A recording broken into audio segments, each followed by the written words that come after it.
রহমতুল্লাহি ওয়া বারাকাতুহু। অন্তর্বর্তী সরকারের বিদায়।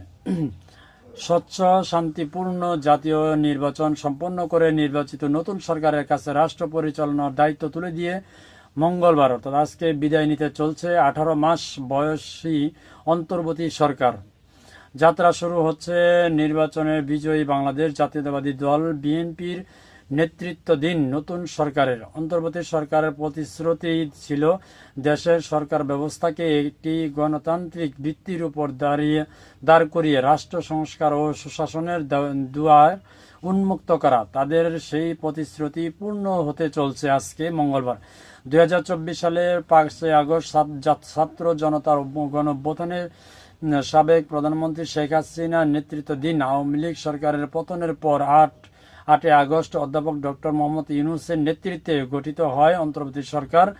এই সরকারের 18 মাস শাসনামলে বঙ্গর অর্থনীতিকে পুনরুদ্ধার, আইন শৃঙ্খলা পরিস্থিতি উন্নয়ন, জুলাই গণহত্যার বিচার কাজ শুরু এবং অবাধ, সুষ্ঠু ও নিরপেক্ষ নির্বাচন অনুষ্ঠান সহ উল্লেখযোগ্য বিভিন্ন কার্যক্রম সম্পন্ন হয়েছে।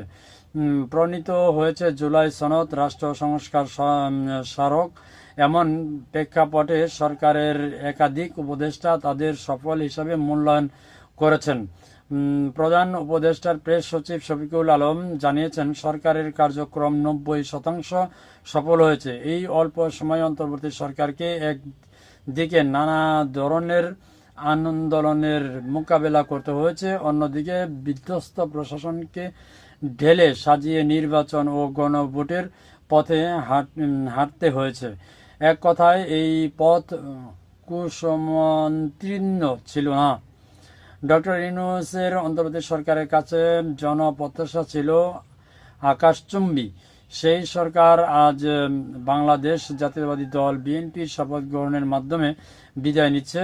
বিএনপির চেয়ারম্যান তারেক রহমানের নেতৃত্বে দলটি ত্রয়োদশ জাতীয় সংসদ নির্বাচনে 299টি আসনের মধ্যে 212টি আসনে ঐতিহাসিক জয় পেয়ে আজ সরকার গঠন করতে চলছে। আজ সকালে সংসদ সদস্যরা ও বিকেলে 4টায় মন্ত্রিসভার সদস্যরা জাতীয় সংসদ ভবনের দক্ষিণ প্লাজায় শপথ গ্রহণ করবেন।